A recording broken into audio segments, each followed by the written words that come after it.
Le Seigneur soit avec vous. Et avec votre esprit. Évangile de Jésus-Christ selon saint Luc.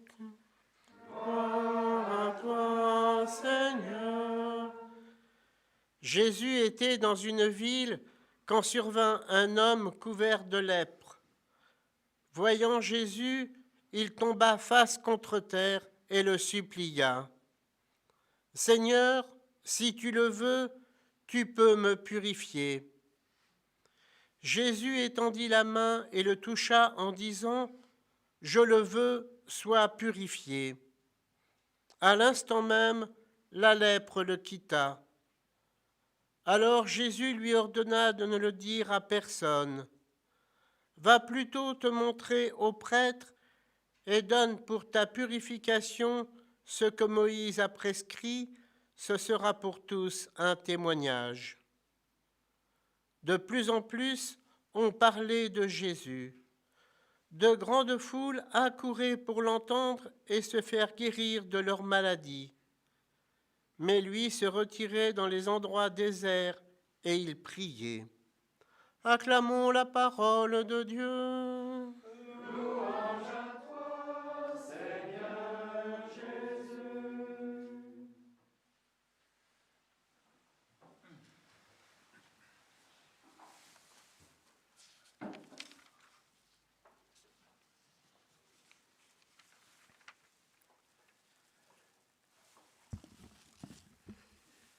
Seigneur, si tu le veux, tu peux me purifier.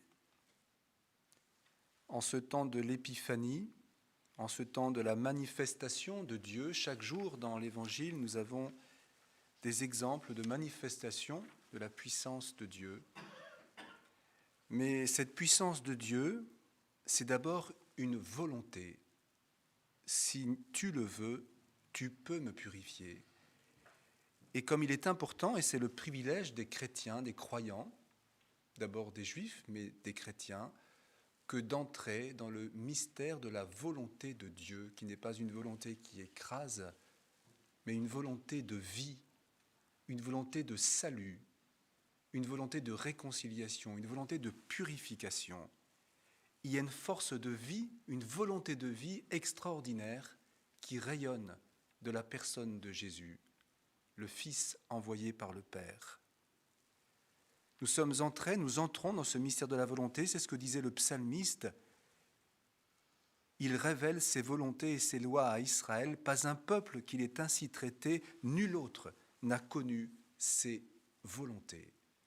Nous avons le privilège de connaître la volonté de Dieu, encore une fois, qui est une volonté de vie et une volonté d'amour. Durant les vacances de Noël, j'ai eu l'occasion de faire beaucoup de kilomètres en voiture, entre Paris, Lyon, la Bretagne. Et la première fois, je n'ai pas pris de covoitureur en blablacar, mais j'étais tout seul. Et pour non pas combler ma solitude, parce que j'aime bien voyager tout seul en voiture, mais j'ai mis un CD que j'ai dans ma voiture, qui est un CD avec des conteurs qui lisent l'Évangile selon saint Jean. Ça dure à peu près 3 heures. Il y a 2 CD. Et ça m'a tellement bouleversé de l'écouter que dans tous mes autres voyages, je n'ai pas pris de covoitureur et j'ai écouté 4 fois de suite l'ensemble de l'Évangile selon saint Jean, tout en conduisant. Et c'est la force de la parole, d'ailleurs, quand on lit, c'est magnifique, mais d'entendre, on entend avec une puissance extraordinaire la parole qui se dit, et en particulier la puissance de saint Jean. Et ce qui ressort, ce qui m'a sauté aux yeux, aux oreilles plus exactement, c'est la puissance de vie qui sort de la personne de Jésus.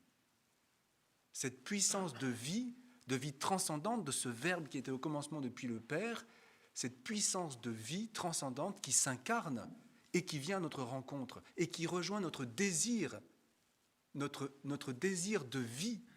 Nous désirons tous profondément la vie, nous désirons la lumière. Nous désirons aimer et être aimés. Eh bien, Jésus, à chaque fois que ce soit avec Nicodème, avec la Samaritaine, avec la foule à qui il partage du pain, avec Marthe et Marie, qui ont perdu leur frère Lazare, À chaque fois, Jésus se présente comme celui qui donne la vie et qui vient rejoindre le désir incroyable que nous avons d'amour, de vivre, de lumière aussi. Et nous entendons depuis quelques jours, non pas l'évangile selon saint Jean, mais la première épître de saint Jean, qui est comme un résumé de cet évangile où saint Jean médite de manière très profonde et théologiquement cette vie qui nous est donnée. Et cette vie nous est donnée de manière totalement gratuite, sans que nous n'ayons d'acte moral ou de choses. Il y a simplement, cette vie a besoin d'être accueillie. Et nous pouvons l'accueillir ou la refuser. Eh bien, l'accueil, ça se fait dans la foi. Et ce qui m'a sauté aux yeux dans l'évangile selon saint Jean, c'est que c'est un appel permanent à la foi. Nous sommes invités dans la foi à accueillir celui qui donne la vie. Et en posant un acte de foi, nous recevons la vie. Et plusieurs fois, Jésus dira, celui qui croit en moi vivra à jamais. Celui qui croit en moi ne meurt jamais. On est comme accroché, adossé, hanté dans le Christ. Et quand nous croyons en lui, nous recevons toujours cette force de vie.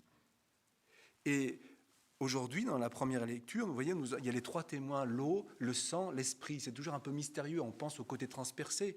Mais cela renvoie aussi à une autre réalité. Quand saint Jean parle de l'eau, c'est l'eau du baptême. C'est une espèce de résumé historique de toute la vie de Jésus. Non pas simplement l'eau, mais aussi le sang. L'eau, c'est l'eau du baptême où l'esprit était présent. Le sang, c'est le sang qui coule du côté du Christ au moment de sa mort. Et au moment du baptême, Jésus reçoit en plénitude l'esprit. Et au moment de sa mort, avec le sang, il redonne l'esprit, il remet l'esprit.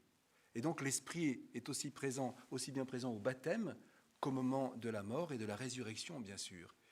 Eh bien, je crois que nous pouvons tous demander les uns pour les autres de renouveler dans la lumière de Noël et la lumière de l'Épiphanie cette foi qui nous sauve, cette foi qui nous accroche à la vie, cette foi qui nous donne la lumière. Il y a tant de ténèbres dans notre monde aujourd'hui, peut-être dans nos existences, qu'il est tellement bon de pouvoir redire à Jésus « Je crois en toi » et en croyant en toi, le Fils, l'envoyé du Père, nous recevons la vie et la lumière auxquelles nous aspirons de tout notre cœur.